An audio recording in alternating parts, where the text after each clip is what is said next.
marfana sini ilaala amma sa'aatii tokko walakkaa galgala keessa dhugaa waaqa amma maalumaa fi nafaa fayyoo ilaaluun qabaa jettee kakoosu dhukkubaa ture dhugaa waaqa kaleessaa kaasee naafiin illee akkanuma kittibaatiidha anillee akkasuma kittibaatiidha hundumtuu kattabamaa oolee waraanamaa oolee isheen immoo dukkana dhala jaarsa shifaan jiraan illee laala akka ticcisu dadhabe no jaarsa shifaan hallillee dukkana dhalaala kakunimmoo amma itti wayyaa'ee bakka akkuma emergency akka dingateenyaatti yaalamtee amma sa'u jalqabdee galata waaqaa sin jenna garuu nagaa sin gaafadheera nagaan sin baatoo hojjamtoota hordoftoota eebbaappeeko akkam jirtu nagaa keessanii nu nagaa keenya afuruma baafannaa afuruma baafannaa kolfinaa maal jenna kamittuun kolfuudha amma kamittuun ma kolfinaa garuu waan tokko yeroo dhufu walumarra namatti dhufa amiin jedhan jarbuudha nama qorti seexanni nama qorti kan seexanni nu qorurra kan ishee moo galgalaan dhuftu ani ishiin moo dhufte gal bari'u kan ilaalaan immoo dubbii bira natti qoratti kan ishee dhuftee na qortu ana miilla dhiqatee aaran galfadhaa dhee balbala cufee taa'ee hunda qanyaadhu sin dhugus boqonnaan barbaade dhuftee balbala qosoqqoste galee mucaaqoo ilaala jedheen kan mucaadoon ilaaleen akka tarraabuu lama jechuudha kan ofiishii uftumramoo kan amsaalu galgala keessa hiddee dhuftu maal jedhama taada kophaa kun deebii manatti galaaree jiru maal inni si mucaa isaatti kakuu si geggeessin hundee ilaaluu qaba kakuu ilaaluu qaba dhufaa irraa haa galuu maaliif dadhabsiiste ilaaluu qaba jedheen obbo Amsaalu maaliif si dadhabsiiste akkam joonati karaadha dhufte ati manatti galtee ishee immoo manaa dhufti waan ta'eef ishumti baan dhufne ishee bichaa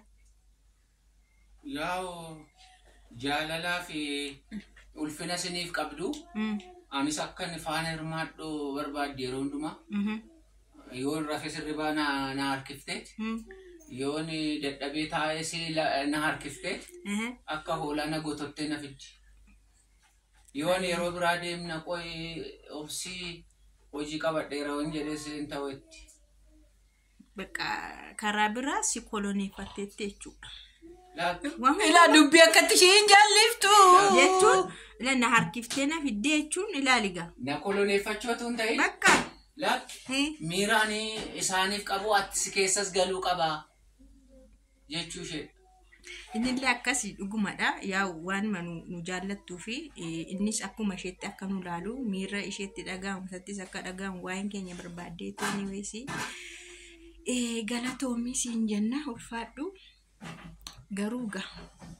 garuu burteen na aggalamatte mana kana keessatti gaafoona nulfu na aggalamatte maalidha garuu maaliif na aggalamatte intala kottu be maalidha seete walu bachaa yoo deemne wayyu yoo wal ceebawroo wal hubanne yoo walu bachaa deemne maal ta'a maalichuudha ani kurko qaarmi xaafitiin na guddiste moo akkamti na qaaluma tokko wal saaxiluurra yoo walirra darbine yoo maama kumtan irra darba booyyuun na godhe bunnitti yoo ishee naa kennite sun iyyuu gadi naqi na godhe ishee nama hin dadhabde tokkoffaanii isheetullee kakuu faana oolee mana kiimitti isheetu as qabeechi qabaa oolee ani immoo mucaasa kana faana oolee kanaaf ganama baatee misaayyuu toonyaatiin sa'aatii 10tti dhufanii midhaan nyaatanii jiraanillee garmalee qorri sarkutee kun amma nama faana haasa'uu dadhabee ciisaa kana hubadhu malee ati dammoo sin aggalaamadhe ija laaffistee si laalte ija ishee hojjechuu hin dandeenye har'a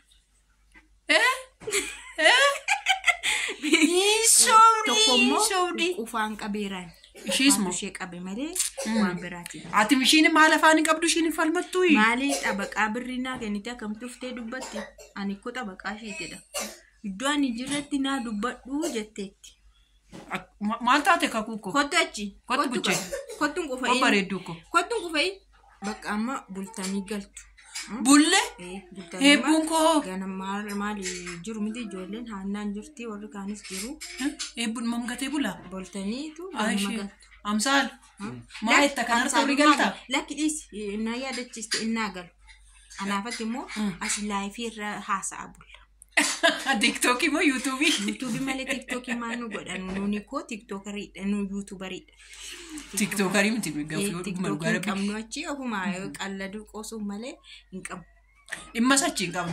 Humna gari isaan jiru immoo indoo warri TikTok hidhattanii teessanii ilaaltanii yeroo keessan achitti fixxanii YouTube isaa akkattanii sa'aatii 2 guutuu nama jala teessanii taap gootan daqiiqaa 2 guutuu sa'aatii 2 guutuu streamardiidhaan banattanii sa'aatii keessan guuttattan maal isinitti hunda miti kan qabu bara. Hunda miti kan qabu kan YouTube. Warruma kaantu dhaqee achitti TikTok nama buhaarsasii wanti nama aarsus wanti nama gammachiisus achuma keessa jira. Wanti badaan hundumuu achuma. Naguba garuu anaan TikTokitti. YouTubein garuu sireesiidha. Qubna gara haasaa. Waan inni haasa'u waan nama barsiisu. Wanti TikTokiyyuu inni hin ceephaa achas fidee jechuudha. Akkamitti TikTokiin akkas gootee YouTubein hangafa waan ta'eef itti horiidha. Argitanii TikTok irratti finnee asitti hinkit goneeroo daalacheessuudha. Oggaa daalacheessu nu dhufee nuyi barbaadu. Dhukkeerraa inni akkas nun agarre akkamitti akkas gooti durbeen akkamitti akkas taate inni nun kana jechuun qubna gara haasaa YouTubein jechuudha.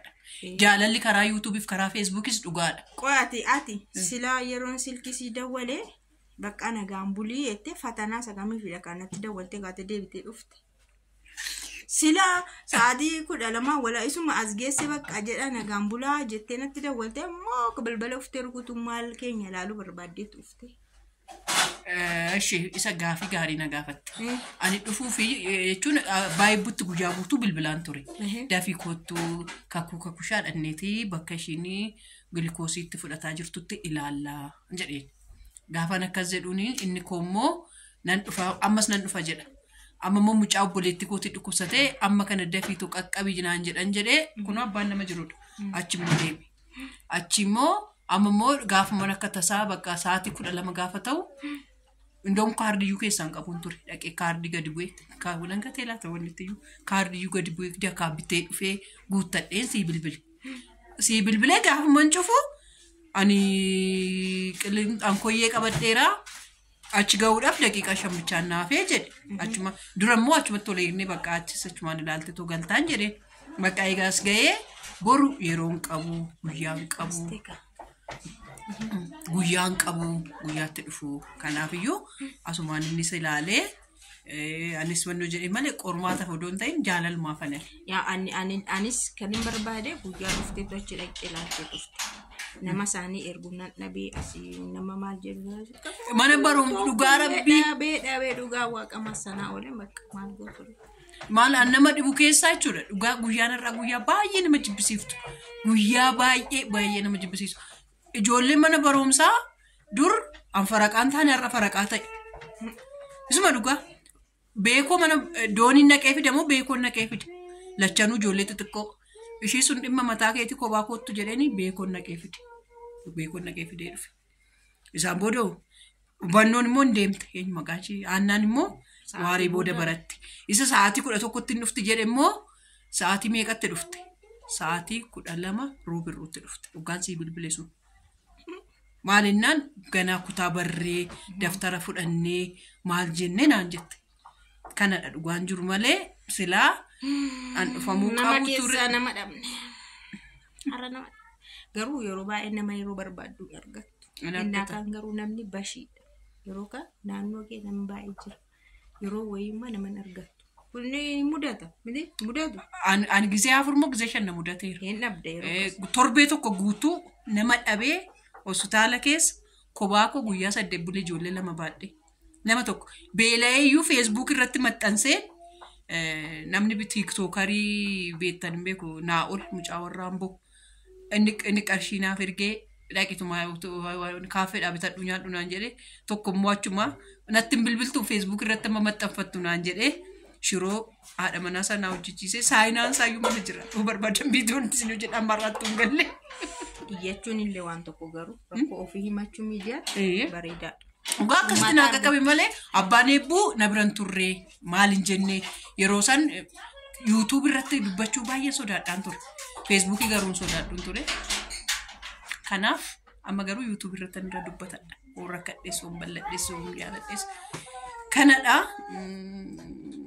yoo balleessadha jettes dhiifama kamaa gochuu waan ani galu. Ani maa dhufteen horii aaree sa'aatii kan.